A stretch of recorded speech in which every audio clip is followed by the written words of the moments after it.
I never imagined my own parents would turn against me, but they did. And for only $500. My name is Sarah Chin. At 24, I had poured my life into creating a groundbreaking software system that could completely change how hospitals handle patient care. But to my parents, I was just their dreamy daughter who needed to grow up and find a real job. I remember the day everything shifted. I was hunched over my laptop in my cramped apartment, fixing a stubborn piece of code, when my phone lit up. Mom's name appeared. "Sarah, we need to discuss your little computer project," she said, her voice dripping with that familiar disapproval. "Michael Anderson is interested in buying it." The name made me sick. Michael Anderson, the golden boy of my father's best friend. He called himself a tech entrepreneur, but he never actually built anything. Still, to my parents, he was everything I wasn't: polished, connected, an MBA with Silicon Valley ties, and most importantly, a man who knew business. "It's not for sale," I said flatly. "The pilot program is nearly ready. 3 hospitals are." "Don't be difficult, Sarah," Mom interrupted. "You're just a girl playing with computers. Michael has real business sense. He can make this legitimate." Just a girl. Those words had trailed me like a shadow. At 12, when I taught myself to code, it was just a hobby. When I graduated top of my class, it was cute. When I spent sleepless nights building healthcare software, living off instant noodles, it was a waste of time. "This is my work," I told her. "I'm not selling." But they had already decided otherwise. The very next night, they invited me to dinner. Michael was there, grinning like a shark. My father looked proud, not of me, but of him. "Sarah," Dad said, sliding a check across the table, "we've sold your project to Michael. He's paying $500, which is generous for something unfinished." I stared at the slip of paper, then at my parents. Surely this was a joke. "You can't sell my company," I managed. "It doesn't belong to you." Michael leaned forward smoothly. "Be reasonable, Sarah. Your dad explained your little program. It's a nice start, but you need someone with experience. Someone like me." I turned to Mom, hoping for even a flicker of support. Instead, she nodded approvingly at him. "He's right, dear. This is the best thing for you." What they didn't realize, because they never cared to ask, was that my so-called little program was already worth millions. The algorithm I'd created could cut hospital wait times nearly in half, forecast patient flow with over 90% accuracy, and slash administrative costs dramatically. 3 hospitals were already lined up to test it, and a major health tech firm had offered me a partnership. But none of that mattered. To them, I was still just a girl. I stood, my chair screeching against the floor. "The software isn't yours to sell. I own the patents. I own the company. And I'm not signing anything." Dad's expression hardened. "Stop being childish. Michael's even offering you a job. A real one. With benefits. You should be grateful." "Grateful? For watching my life's work be stolen and sold off like scrap?" "Keep your check," I said coldly. "And, Michael, good luck trying to steal my company. You'll need it." But I underestimated them. The next morning, I found out my parents had dug into my old laptop, where I'd once stored early versions of my code. They'd handed everything to Michael, insisting they had the right, since they supported me while I lived at home. Within days, Michael launched his new company. He filed patents using my design notes, with my parents signing as witnesses. He paraded my work as his own, and local tech blogs crowned him the next healthcare innovator. My parents glowed with pride. But Michael had overlooked one critical detail. He didn't actually understand the code he had stolen. While my parents had managed to dig through my old laptop, the truth was my real work, the breakthrough algorithms, the proprietary architecture, the beating heart of the system, was stored somewhere only I could reach. What Michael got his hands on was nothing more than a skeleton, a shell without its soul. Without the core innovation, it was useless. For the next week, I went into overdrive. I cataloged everything: lines of code, signed agreements with hospitals, email threads, patent filings. Every shred of evidence was backed up, secured, and organized. Then I called Sarah Martinez, a sharp intellectual property lawyer, with a reputation for dismantling tech frauds piece by piece. They thought they could buy your company for $500, she said, scanning my documentation with a growing grin. They thought I was just a girl who liked computers, I replied. Her eyes lit up, a dangerous smile curving across her face. Then let's show them what just a girl can really do. That conversation became the spark that ignited everything.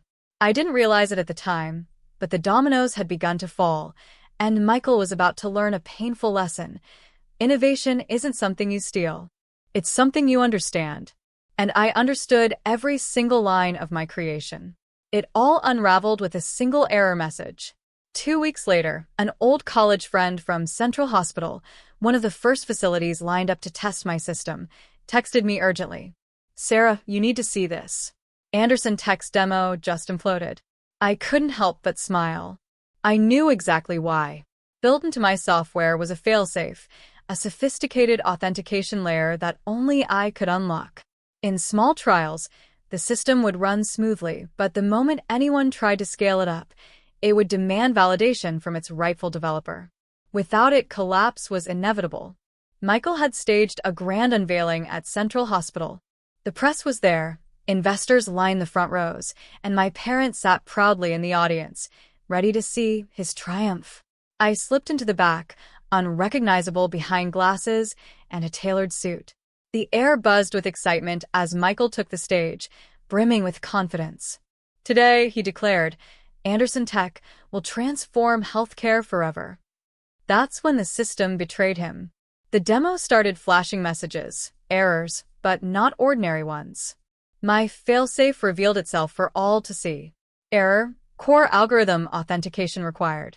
Original developer verification needed. Michael froze. His fingers flew over the keyboard, desperate to override it, but each attempt only made it worse. Warning: unauthorized use detected. Please contact original developer for system validation. The audience erupted in whispers. Investors leaned forward, frowning. Hospital administrators exchanged worried looks. My parents shifted uneasily as Michael stammered through excuses. I rose to my feet and strode toward the front. Mr. Anderson, I said clearly, my voice cutting through the tension, are you having trouble running my software? He spun around, eyes widening in shock as I removed my glasses. Perhaps I can help. After all, I wrote every line of it. Sarah, my father barked, torn between outrage and disbelief. What are you doing here? I calmly opened my laptop, plugged it into the projector, and typed in my credentials. Instantly, the errors vanished, replaced by the fully operational platform. Gasps filled the room as the interface came alive.